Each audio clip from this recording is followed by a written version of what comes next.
तर हा ऊसाचा ट्रॅक्टर कुठे चालला हे तर मी तुम्हाला सांगेलच. तर मी आज चालली आहे गावाला म्हणजे कोल्हापूरला आणि कोल्हापूरला जाण्यासाठी आम्ही आज आहे ना बसने जाणार आहे. तर आम्ही इथे बसची वाट बघतोय.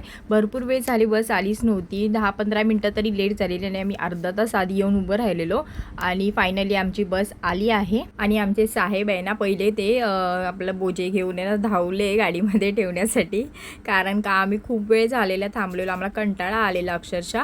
मग नंतर आम्ही गाडीमध्ये चढलो आणि गाडीमध्ये अशी काय ते स्लीपरची बुकिंग केली होती आम्ही आणि असं काय ते मस्त छान सीट वगैरे होत्या आणि ह्यांना काय ते करमत नव्हतं तर ड्रायव्हरजवळ जाऊन ना गप्पा मारायला बसले होते.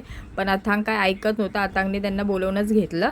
त्याच्यानंतर मग ते येऊन बसले आणि गप्पा मारत होते आमच्यासोबत. तर अर्ध्यावर गाडी आली आणि आम्ही ते जेवायला थांबलो. तर हे रेस्टॉरंट होतं तर तिथे गाडी थांबली होती. त्याच्यानंतर आम्ही जेवून निघालो मग आमच्या पुढच्या प्रवासाला. आणि अथांग तेवढ्यात झोपला.